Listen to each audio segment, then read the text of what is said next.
మాజీ మంత్రి వైఎస్ఆర్సీపీ నేత విడుదల రజని ఆరోపణలను టీడీపీ నర్సరావుపేట ఎంపీ లావు శ్రీకృష్ణదేవరాయలు మీడియా ముఖంగా ఖండించారు. ఆయన మాట్లాడుతూ, నేనేదో కాల్ డేటా తీసుకున్నానని విడుదల రజని ఆరోపించారు. నాకు ఆ అవసరం లేదు. మహిళలంటే నాకు గౌరవం. 45 ఏళ్లుగా విజ్ఞాన్ విద్యాసంస్థలు నడుస్తున్నాయి. ఆంధ్రప్రదేశ్ రాష్ట్రంలో ఏ ఒక్క ప్రాంతంలో మాకు భూమి కావాలని ప్రభుత్వాన్ని అడగలేదు.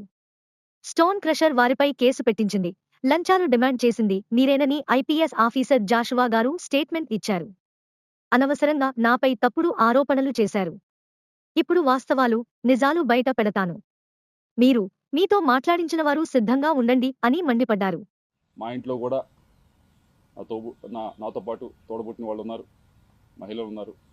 మా ఇంట్లో మహిళలకి ఒక న్యాయం, బయట మహిళలకు ఒక న్యాయం అని భావించే వ్యక్తిని నేనైతే కాదు. అది తమరు గుర్తు పెట్టుకోవాలని చెప్పి తెలియజేస్తూ ఉన్నాను. రెండో విషయం, ఏదో ల్యాండ్ విషయం అని చెప్పి మాట్లాడారు. ఏదో విశాఖపట్నంలో ఏదో ల్యాండ్ ఉంది అది ఇది మాట్లాడటం జరిగింది. అమ్మ, మేము 45 సంవత్సరాలుగా 1977 నుంచి విజ్ఞాన విద్యా సంస్థ నడుపుతూ ఉన్నాం. ఈ 45 సంవత్సరాలు పైగా ఉన్న ప్రయాణంలో ఆంధ్ర రాష్ట్రంలో కాదు దేశం మొత్తం ఎక్కడా కూడా, ఆంధ్ర రాష్ట్రంలో కాదు దేశం మొత్తంలో ఎక్కడా కూడా గవర్నమెంట్కి మేము రిక్వెస్ట్ పెట్టి మాకు ల్యాండ్ అలాట్ చేయండి అని చెప్పి ఒక్క దగ్గరన్నా మేము ల్యాండ్ అలాట్ చేయించుకున్న దాఖలాలు ఉంటే దయచేసి మీడియా మిత్రులకు చూపించాలి, లేకపోతే బయటికి తీసుకొచ్చి చూపించండి.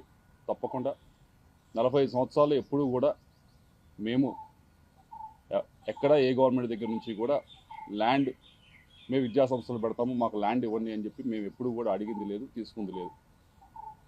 వచ్చి 9 నెలలు అవుతుంది.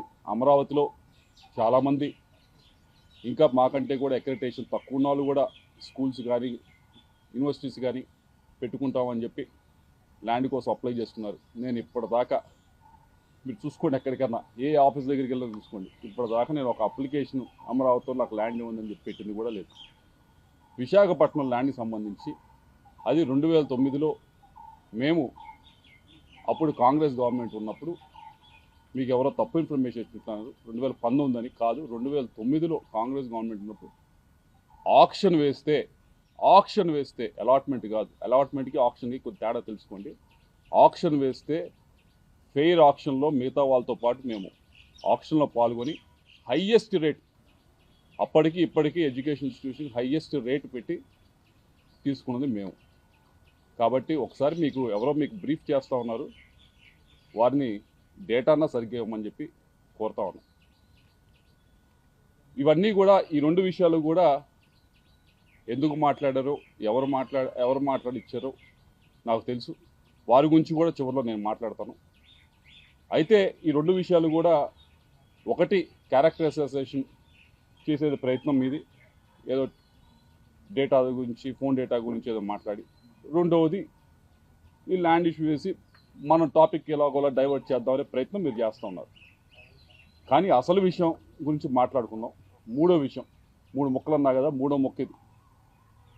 మూడో విషయం ఏదైతే ఈ క్రషర్స్ విషయం, ఏ క్రషర్స్ దగ్గర డబ్బులు తీసుకున్నారు అనే దాని మీద మీరు చెప్పారట, నేనేదో కేసు పెట్టించాను, రెడ్ బుక్లో ఉంది, దాన్ని తీసుకొని ఈ కేసులు చేస్తూ ఉన్నారు, ఈ 9 నెలల నుంచే పెట్టారు. అమ్మ, మీరు మరి చూసారో లేదో, నేను మీడియా మిత్రులు కూడా ఇస్తాను, దాని తర్వాత ట్విట్టర్లో కూడా షేర్ చేస్తాను, అందరూ కూడా చదువుకోవచ్చు. ఇది స్టేట్మెంట్ ఎవరిచ్చారంటే పి జాషువా, ఐపీఎస్ ఆఫీసర్. ఈయనకి సర్వీసు 2040 దాకా ఉంది సర్వీసు.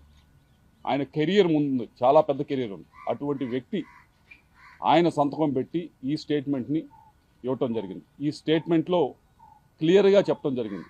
ఏమి అంటే ఈ లక్ష్మీ బాలాజీ స్టోన్ క్రషర్స్ దీనికి ఈ యాజమానికి నాకు ఎటువంటి బంధుత్వం లేదు, ఎటువంటి బిజినెస్ పరంగా ఏమీ లేదు, నాకు ఎటువంటి ఇది లేదు. ఈ బాలాజీ స్టోన్ క్రషర్స్ అనే ఆయన మీదకి ఏం చేశారనేది క్లియర్గా చెప్పుంది. 2021లో ఆగస్టు 24వ తారీఖున 2021లో మీ వైపు నుంచి మీరు ఒక కంప్లైంట్ని వీళ్ళ పైన మీరు మూవ్ చేయటం జరిగింది. ఏమని మూవ్ చేశారు? మీ స్వహస్తాలతో మీరే మూవ్ చేశారు, నేను మూవ్ చేసింది కాదు. ఇదేదో 2024 అధికారంలోకి వచ్చిన తర్వాత చేసింది కాదు. ఇది మీరు కంప్లైంట్ పెట్టడం జరిగింది. ఈ లక్ష్మీ బాలాజీ స్టోన్ క్రషర్స్లో చాలా అక్రమం జరుగుతూ ఉంది, దీని మీద ఫైన్ వేయండి అని చెప్పి మీరు కంప్లైంట్ పెట్టారు.